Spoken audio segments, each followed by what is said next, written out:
Hello and welcome to our podcast, 10 Lessons It Took Me 50 Years to Learn, where we dispense wisdom, not just information, not mere facts, to an audience of future leaders at any age around the globe. In other words, we will be talking to interesting people about their interesting experiences. This podcast is sponsored by PDF, the Professional Development Forum, and PDF helps up-and-coming professionals accelerate their performance in the modern workplace. My name is Siebe Van Der Zee, and I'm your host. I'm originally from the Netherlands, and I'm currently living in the state of Arizona in the United States, also known as the Dutchman in the desert. My company is involved in executive search and performance coaching. And oh yeah, in my career, I've had the opportunity to live in 4 countries on 3 continents. I hope you will enjoy this program. Our guest today is the commanding officer of the F-16 fighter jet detachment of the Royal Netherlands Air Force in Tucson, Arizona, Lieutenant Colonel Joost Luijsterburg. Welcome, Lieutenant Colonel. Welcome, Niki. Thank you so much, Siebe, for the invite.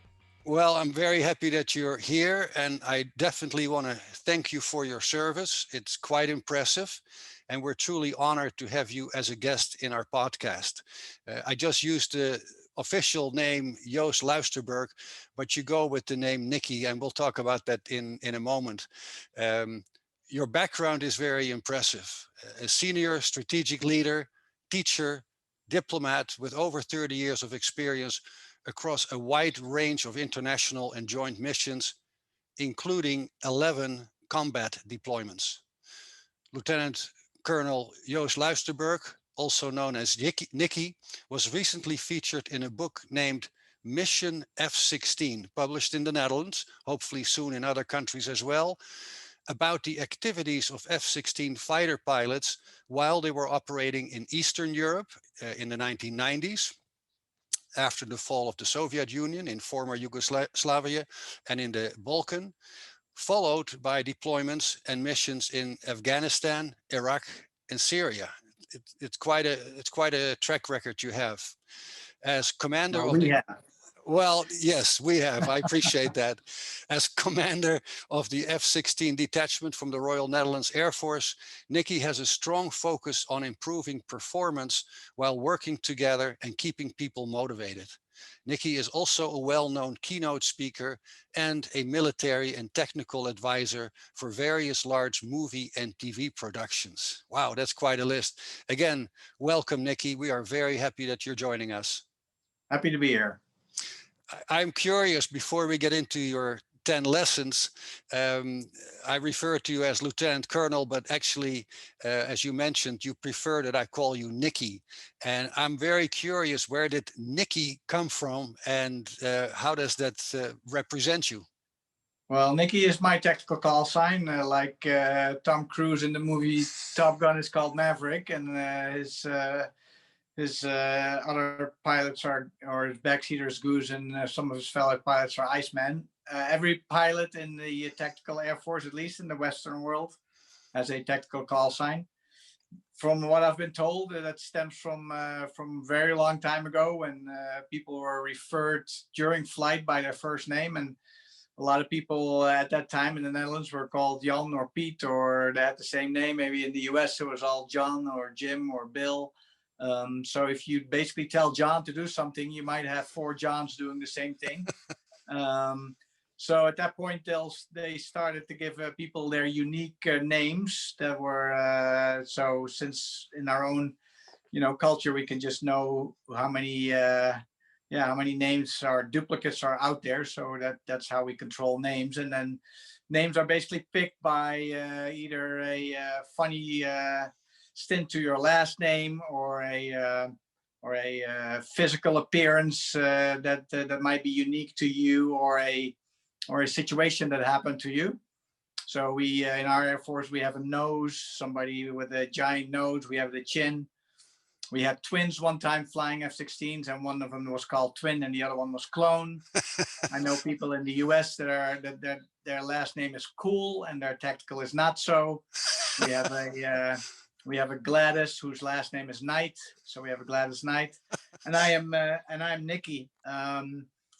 when I was a brand new lieutenant, joining my very first operational squadron in Leeuwarden in the Netherlands, we had a big party before we deployed on our very first combat deployment to Bosnia for the night flight. And we rented a bunch of go-karts, and we rented a bunch of hay bales, and we built a racetrack. That got boring really quickly, so we built a big tunnel and set it ablaze. And I was going to drive to the tunnel that was on fire, and halfway I got stuck and burned kind of half of my face. Oh, wow. So it was really quick to the squadron was really quick to decide to name me either Evil from Evil Knievel or Nicky from Niki Lauda. Well, Evil is not that known in the Netherlands, and Niki Lauda, Formula race car driver that got burned all over his face during a big accident in the '80s, is very well known. So I ended up being Nicky. Maybe, yeah, maybe a favorite, maybe a good choice, because Niki Lauda was very, very impressive, right, as a race car driver. Very impressive as a race car driver, very impressive after his career as a race car driver, building his own airline, and obviously bringing Mercedes to the top of Formula One racing, where they've been in the last 4 years since Nicky has been their advisor. So wow. Yes, big shoes to fill. Well, it's wonderful, and again, I know you as Nicky, but your track record is, as I mentioned, is quite impressive. Before we get into the 10 lessons that you provided, I'm just curious, with your background, your experience, and dealing in very serious situations in multiple countries, combat situations. Nicky, is there something that you would call the greatest lesson that you have learned? Wow. Well, yeah. I don't know. I think a lot of lessons are important. It's difficult to rank them. Obviously, you asked me to write down 10 lessons or 10 things I think a leader should do, and I've done that. I didn't rank them in a specific order. When I left the weapons school as an instructor, I basically my going away present said at the bottom of it, be effective. And I think that's probably one of the big lessons. Whatever you do as a leader, whatever you do as a person or somebody in an organization, you always have to make sure that what you do is effective. You have to realize what you want to achieve, and then go about the right way to achieving that. And that could be in a lot of different ways. So never stop learning. Always ask the why question. That's part of being effective. Know why you are doing stuff. Know what your bigger goals are. But also for us, I found out as a teacher, teaching people how to learn fly F-16s, how to learn to fly fighters. And there we have lots of procedures and techniques. But being able to explain why we do things in a certain order and stuff creates better understanding for our students, for in businesses, better understandings for employees, I guess, why you do things a certain way. And I think that will lead you to being effective.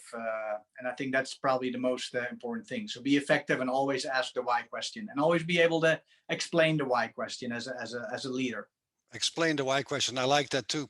The lessons that we're going to cover, obviously, I would say apply to life in general, but yeah. I'm sure a lot of it came from your experience as a fighter jet pilot. And if I look at the first lesson, it seems there are only 2 intrinsic motivators in life: love or fear. What do you mean with that? Yeah, well, that's not something that I came up myself. Obviously, a lot of lessons we get taught as well, and this came from one of my mentors, Nose, one of our former leaders that I truly respect. I respect. He's a CEO of a big telecom company now in the Netherlands. But he basically told me that once, and I started looking at decisions that people all over the world take. Politicians, just anybody from high or low in any kind of organization. And it appears to be pretty true that we either are driven by negative thoughts or positive feelings, and that's kind of like the love fear thing. So, and I think it's most important that you are driven by positive influences, which is, you know, taking decisions based on love. And I think that way you can never go wrong. Love for what you do. In my case, maybe love for my country, or not maybe, a love for my country. And those are very broad things, but also very minor decisions can be based on, like, focusing on negative consequences or focusing on positive consequences.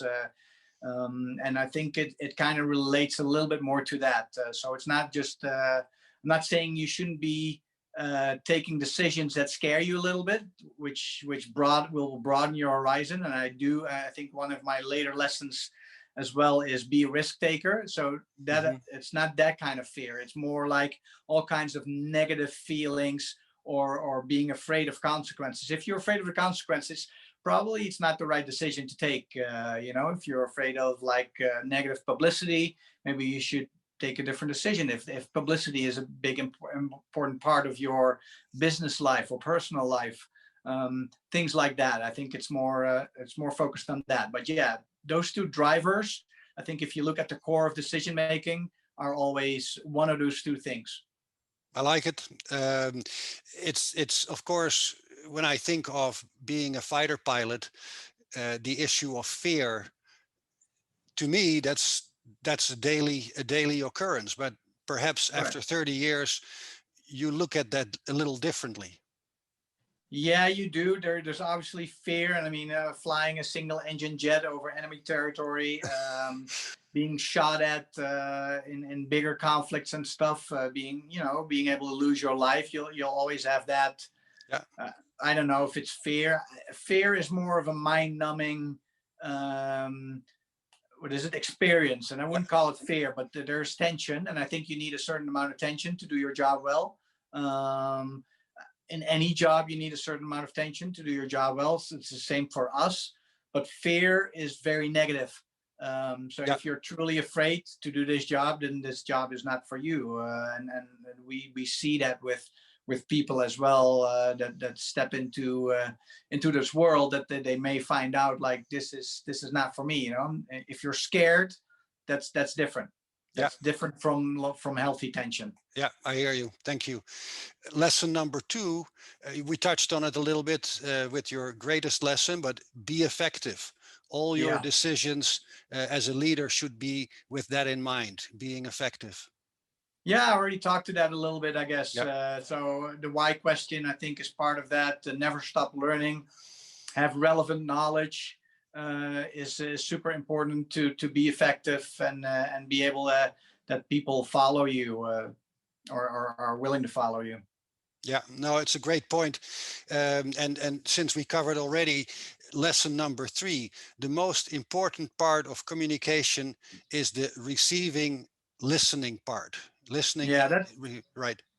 That took me a while to learn. As a young, aggressive captain, I was more transmitting than receiving most of the time. And as I got older and hopefully a little wiser, I did realize that receiving part is perhaps the most important part of any kind of communication. Because if you and I talk, I know what I know, so it's not important to transmit that. You know, I don't gain anything by that. Hopefully you will gain something by that, by listening. Yeah. So when I talk to you, the most important thing that I can do is listen to you, and listen with empathy, not just listen and hear your words, but try to understand what you're saying. And this is a different communication that we're having. But if I look at our politicians, or the politicians in the US in the last whatever X amount of years, the listeners can fill that in, I only see a lot of diversity, and people just digging in their heels, just saying, like, this is what I believe is true. And we do that on both sides of the spectrum. And we only see people getting more and more extreme in their thoughts, while I think the majority of the people like to live in the middle and do that. But the less we listen to each other, the less effective we're going to be. You know, if I'm flying and we're not on the right frequency, in the same frequency, I can say whatever I want. But if nobody's going to hear me, then I'm not going to be effective at all, because I'm only transmitting, nobody's listening. And then only being on the right frequency is that first step. But being on the right frequency is not enough. If you're too busy to listen, if you're too engrossed in your own part of the world because you're just too busy with what you're doing, you're also not going to hear what I have to say, which might be very important. In our life, it's super important. I might try to save your life by telling you to do something, or trying to explain something to you while we're flying. And we see that. So that listening and trying to understand what that other person is saying, which comes with empathy, I think is the most important part of communication. And we seem to have lost that in the world, I would say. It's not just here in the US in politics. It's the same in the Netherlands. It's the same anywhere else in Europe. I see we tend to just transmit, trying to get our point across. But if people are not listening, if you're not listening to other people, you're never going to learn. You're never going to grow. I really like this point, and I'm thinking about it that in your profession as a fighter pilot, which is, I would say, a cutthroat type of exercise, coming from you, the need for listening and empathy. Yes, I would easily agree. I think many people would when it comes to politicians. They have a one-track mind most of the time, whichever track that may be. But definitely it would make sense, and it's good to hear this coming from you in your profession with your experience, the importance of empathy and the importance of listening. So I appreciate you mentioned that. Lesson number 4, have self-confidence. Know what you can and cannot do. Yeah, I think that's important for every leader. It's definitely important Yep. for fighter pilots in general, even the young fighter pilots. You do have to know your own limitations, because if you don't, things can become dangerous, or guess what? They'll be ineffective. If you say you'll be able to do something and you're not able to do that, then obviously you're not going to achieve your goals. But as a leader, I think it's super important to exude confidence, and you can't exude confidence without experience. So we elect, or we choose our more experienced people to be leaders. In the military, we don't pick the youngest guy to lead the squadron, obviously. But when you take that position, it is super important, obviously, to know what your own limitations are as well, to not exceed those, but also basically, speak, whatever, if you want to call it, with authority, be courageous, and know your limitations, but also don't be afraid to, I think I said it before, but you also need to know that there are certain risks you sometimes will have to take in your decisions, if it's leading your company or stuff. But you do need to know the risk reward scale, and it obviously needs to be the reward needs to be bigger than the risk. Yeah, and that, all of that stuff comes with confidence and taking decisions throughout your career or life. Measuring risk. In how do you determine that the risk is too high? And I'm thinking especially of your professional career. Those are split-second decisions many times. Yes. So that all depends on the mission, right? For us, when I think about this, and I think it's probably the same if you equate that to business decisions or maybe personal decisions. But if I'm basically talking from myself, being a pilot, in peacetime, there are certain things that I probably wouldn't do because it's too dangerous. What if I end up losing my life over a peacetime mission, trying to drop a bomb lower than I would want to, or should have to, or what is considered safe? There are always margins, obviously, to the numbers that we use. So how far should I press those margins, or shouldn't I press those margins? Well, in peacetime, the correct answer is I shouldn't press those numbers. In wartime, it could be a whole different story. Mm-hmm. If it's a target that's not super important, that I can also attack tomorrow, and I don't make certain numbers, I could be like, you know what, I'm just not gonna drop this weapon, and I'll try again tomorrow if I'm out of gas.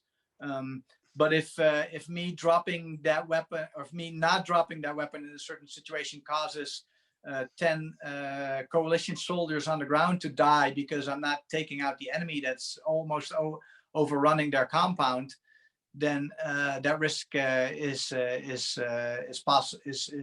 is probably a good risk to take, because as long as I know what the margins are, and maybe if I go to the extremes, if Russia is invading Poland and going through Poland and going through Germany, and now are on the eastern border of the Netherlands, and I'm the last line of defense, I'm the last F-16 standing, there's nobody behind me anymore, and I'm the difference between speaking Russian for the rest of our lives in the Netherlands versus speaking Dutch, then my life might be worth, you know, putting on the line as a bargaining chip and doing as much as I can do to protect our country.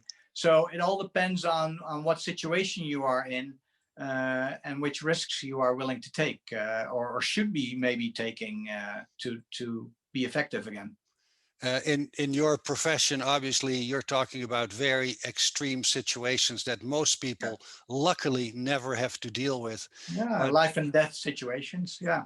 Absolutely, and you've been doing this for over 30 years, so I understand how you sort of evaluate that, but it is heavy duty, and but the lesson, you know, as far as taking a risk, or at least deciding how to take the risk, that's something that can happen in daily life as well. But in your situation, it's on the extreme, but very helpful. Yeah, definitely. Looking at the next lesson, lesson number 5, and I like, by the way, that you're very concise with your lessons. It's very clear, and you have a great story behind it all. Well, you told me I was on a time limit, so I can't expand too much. All right, I'll take we'd be sitting here for 4 hours. I'll take the blame anytime. It took me 50 years, so I could possibly talk 50 years about it. Well, I like it. It's wisdom for sure. Be responsible. Lesson number 5. Yeah, own up to what you do. It's being responsible, take accountability. It kind of goes hand in hand, I guess. For us, when we go into debriefs, we're extremely honest. So we own up to mistakes right away. Everything gets recorded anyway, what we do. So it's very difficult to hide your mistakes. And so the first thing you do, the first way to lose credibility is basically not owning up to your mistakes in a debrief, because everybody will see it. And then if you only talk about mistakes of other people but don't even point out your own mistakes that people can easily see on your tapes, then they'll walk out of the debrief and lose respect for you, and all of that. And that's the last thing you want, obviously, as a leader. So I think it's super important to take accountability with yourself. It's being an example, setting the example, and everybody makes mistakes, even after 30 plus years of flying fighters and being alive for 52 years. I'm still not perfect. I'm always striving for perfection, but if I make a mistake, I try to own up to it. And I definitely don't. I'm definitely not upset if people point out my mistakes. It's never personal. You see it as a growing experience. Besides that, I think as a leader, it's also important to give other people tasks that you possibly could do easier yourself, but they need to learn as well. So give them something to be accountable for, and hold them accountable to the product that they're delivering as well. And if you hold yourself accountable to what you deliver, then people will have no issues being held accountable equally. And it sounds like you're saying it's something you can learn, or a person can learn. Yes. Being responsible. It's not something that you're born with. It's something that you can really learn and apply. I think it's quite the opposite. I think we're all we all go through a phase, at least I did, and all my friends did, going through the adolescence phase where you're quite irresponsible. And now I'm after lots of lessons learned and making lots of dumb decisions, also in my professional life. And now being a leader, I do realize I can't do the things anymore that I maybe did when I was in my early 20s. It's not so far that it's not at the point where you can get away with it, but it's just setting the wrong example. It was bad then, it would be worse now. Yeah, So makes sense. And again, as a leader with your team, it's of course important that everyone acts that way by being yes, responsible, etc. Uh, which doesn't mean that there are not there cannot be anything like different standards based on experience. We have that based on experience. Our younger pilots have higher limitations to what they are allowed to do in training and combat than our more experienced pilots. They in bad weather they can fly to lower to the ground trying to land based on experience. So it's not an equal world necessarily, and people need to understand that as well. Somebody that has been, for instance, in our world flying for 30 years has different rules they have to abide than my young students that I'm training.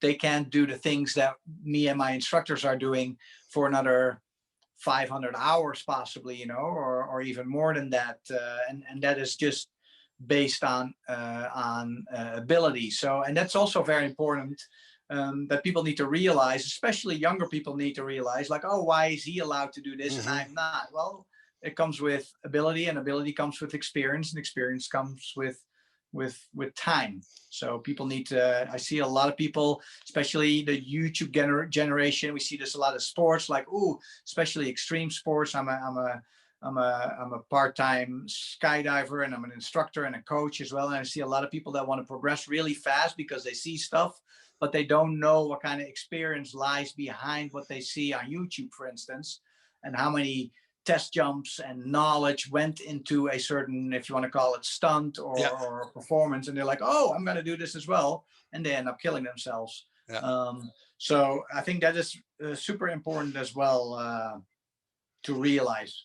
And I think it applies, let's say, also in corporate life, where you hopefully get promoted, get more responsibilities, you learn over time, and responsibilities in a way expand as you become a manager, director, whatever it may be in terms of title in an organization. Yeah. Good point. Um, Lesson number 6: sacrifice. And again, you keep it to the point. Sacrifice. I know there's a story. Yeah, well, I mean, sacrifice. I mean, being in the military, obviously, you can be confronted with. Unfortunately, we see that with brothers in arms paying the ultimate sacrifice Mm, for what they believe in. yeah, And if you read the book Legacy, it's basically about the All Blacks, the rugby team of New Zealand, who have a legacy of. That's why the book yeah, is called Legacy of being top performers, of being champions. They basically say, find something you would die for and give your life to it. And they basically say, find a passion, and for them it's rugby. And I'm not saying they're willing to die for playing rugby, but they basically put everything into it to give everything they got to be the best they can be. Champions do extra. We basically say in the fighter pilot business is we keep on striving for excellence. We always find, even if a mission is perfect, or near perfect, we will find the little things. The debrief, I say, is always the same amount. And if everything goes really well, I'll start hammering ourselves and you on the little things, because then if everything goes great, the big things go great, then we can perfect the little things. And that's important. So always strive to be that better person, and that comes with a lot of effort, a lot of time, a lot of sacrifice. And it's more like that. I think in a corporate world, I don't think you should put your life on the line.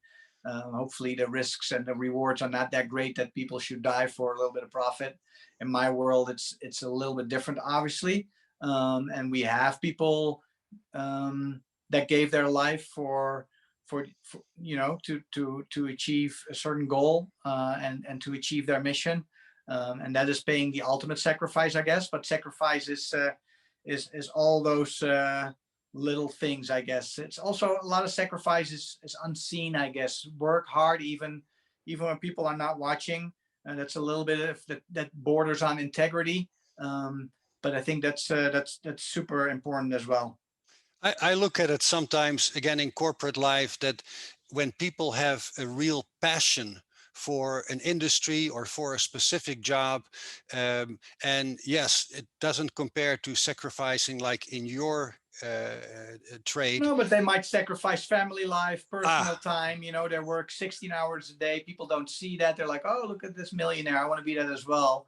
But they don't see the sacrifice people put into their jobs to get that way. I don't think anything big yeah, comes from taking it easy. It comes from hard work. yeah. No, I like it. Lesson number 7, language, rituals. Leaders are storytellers. Uh, Yeah. I think it's kind of like a way to inspire your team. In fighter pilots, we flying, we have our own language. I think ritual wise, it's super important that we create certain rituals, and that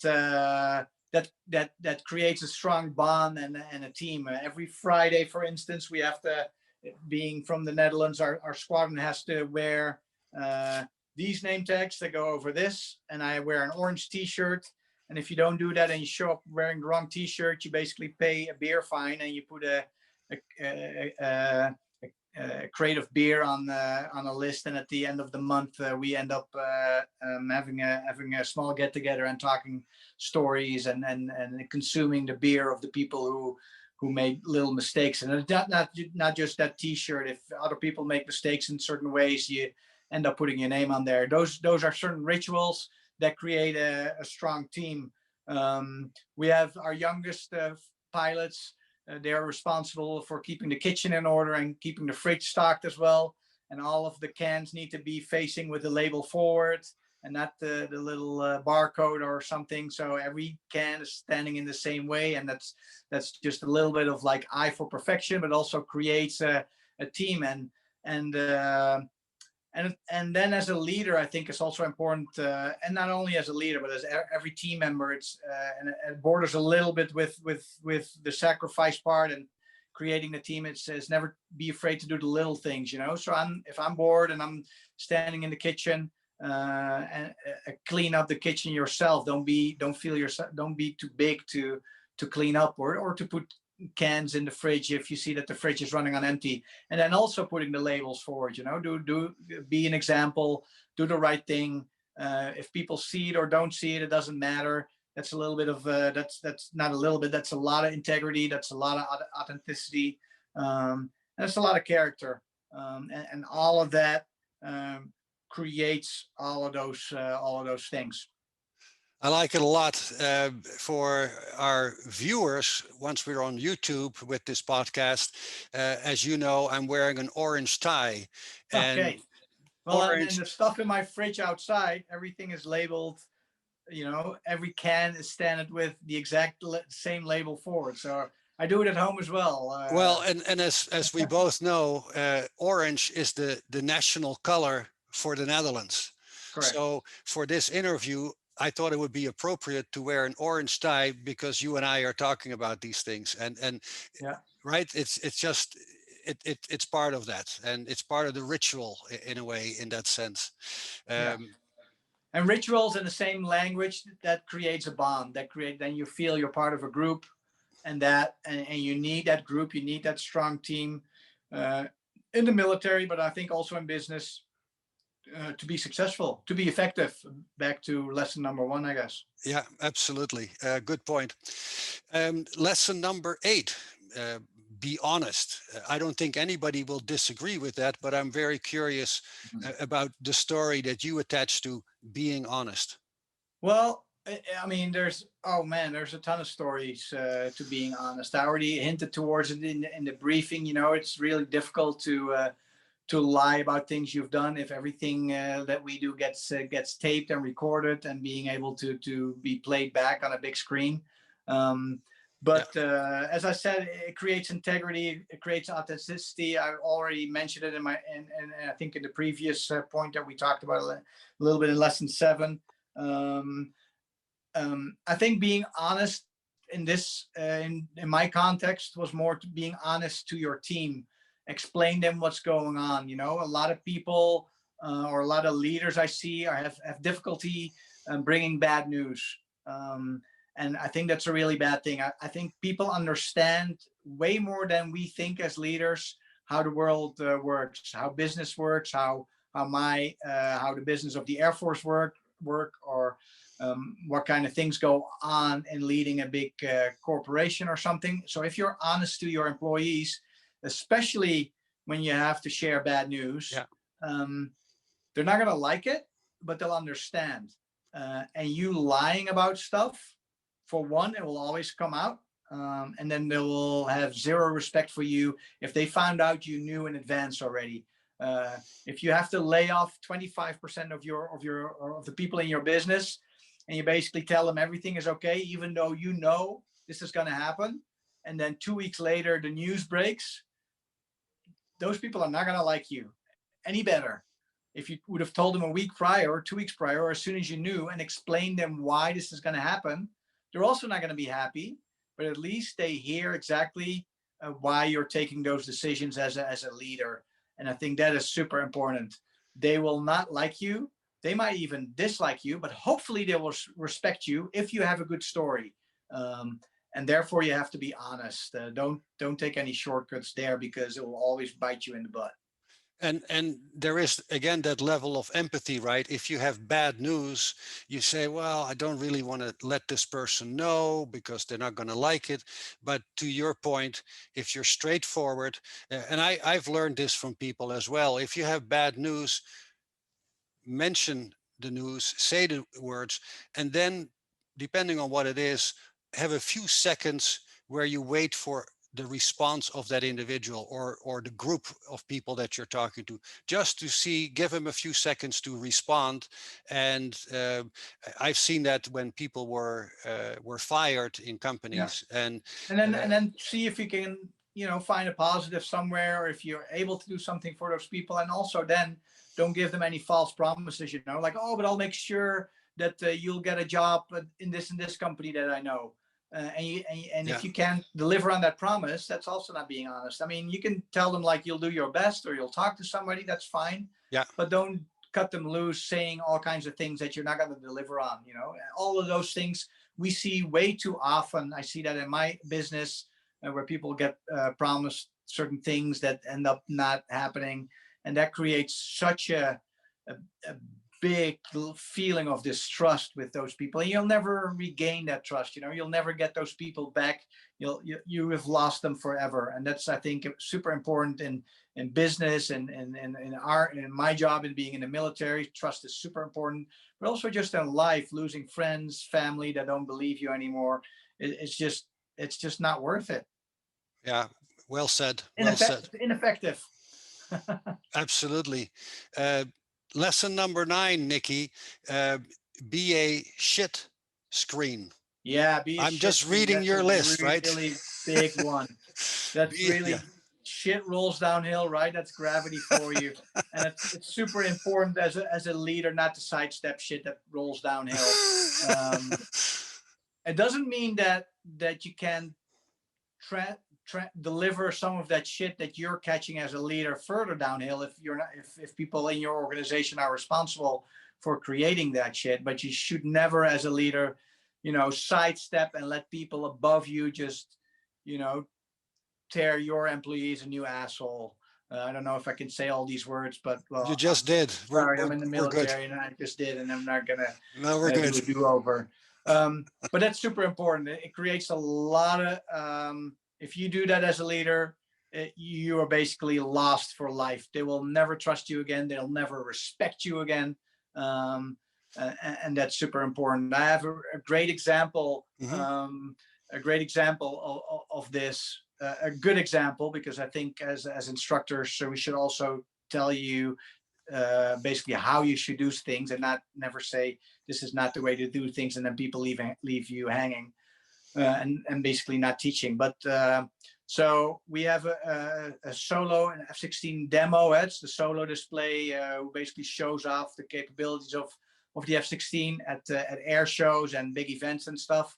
And we had a reunion of a squadron in Leeuwarden where the solo display was being flown over the runway, and the runway is quite far from where the squadron is. So the squadron commander said to the display pilot, well, well, why don't you just move your display line to the taxi track, which is really close to our building, and that way everybody can enjoy the solo demonstration way better.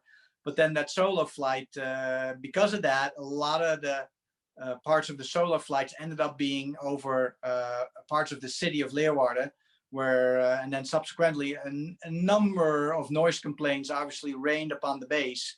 That landed immediately at the base commander's office, and he came storming to the squadron and started yelling at the display pilot, saying, "How can you do this? Why didn't you fly over the runway like you're supposed to do? Why did you move the display line to the taxi track? And now I have all these noise complaints from the people of the city that I have to have a good bond with to be able to do our jobs and everything."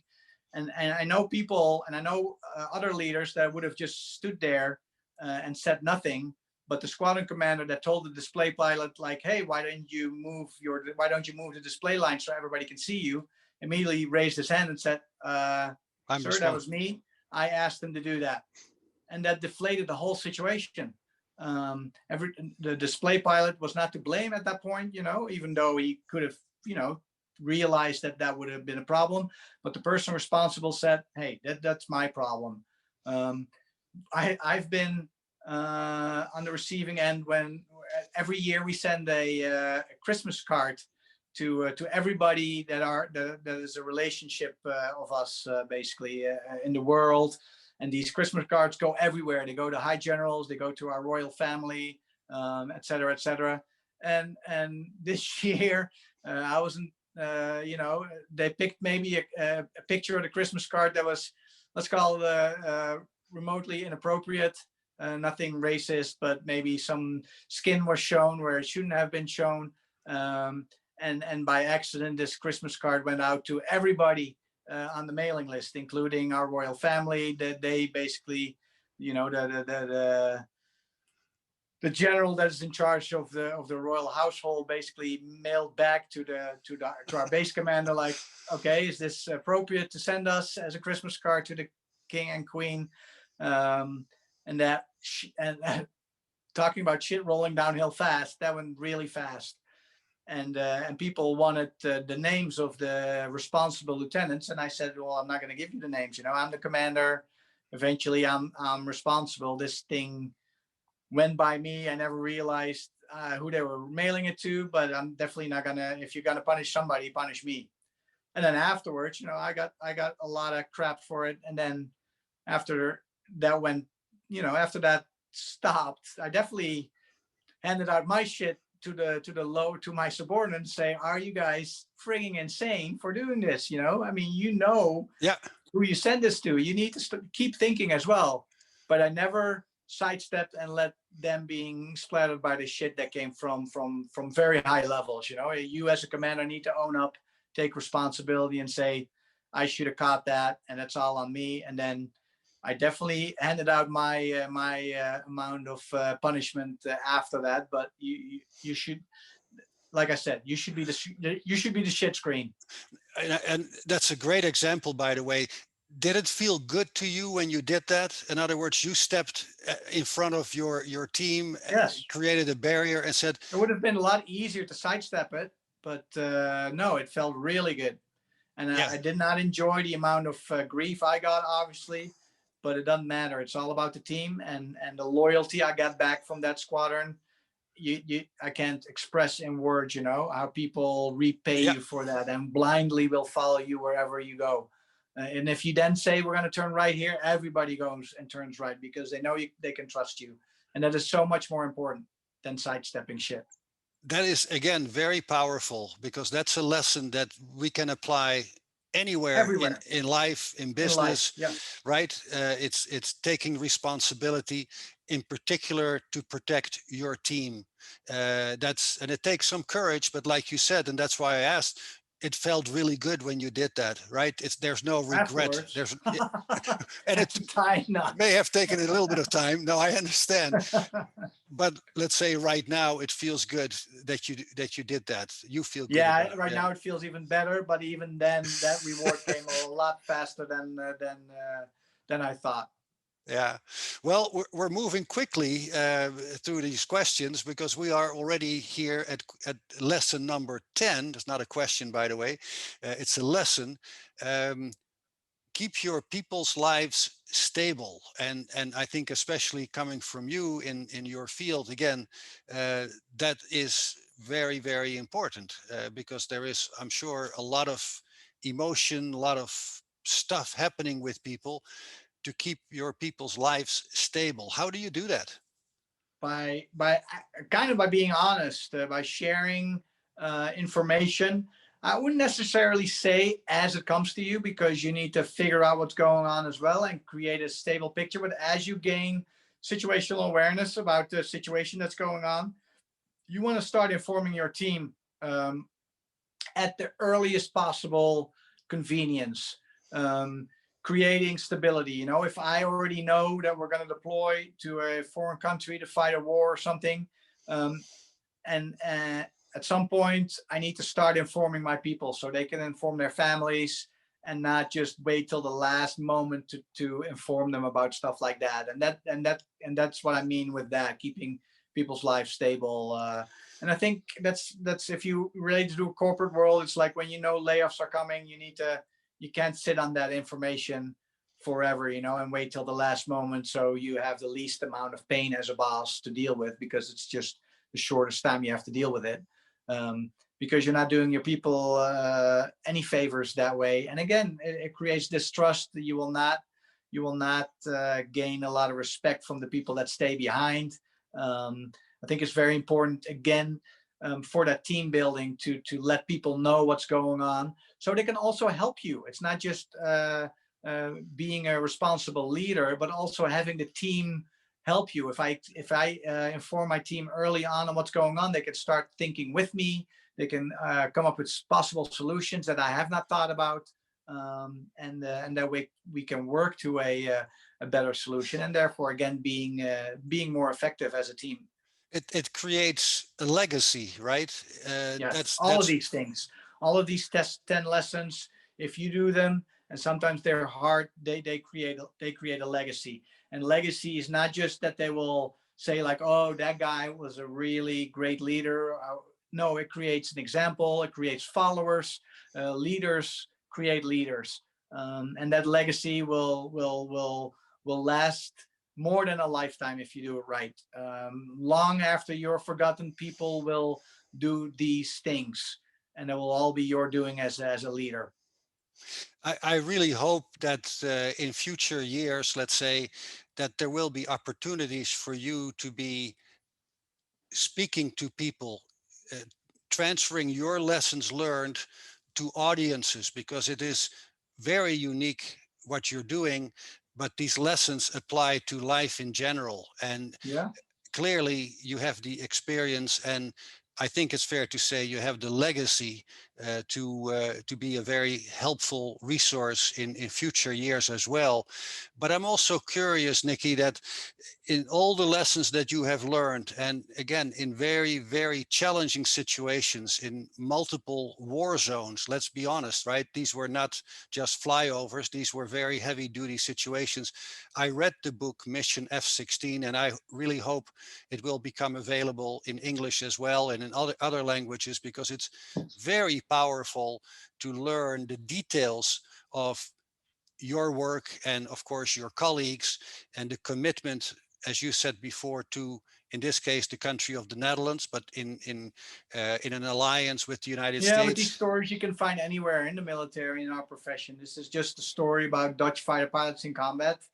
But there's lots of books that you can read history wise, and there's stories being written as we speak here on Zoom, somewhere in the world.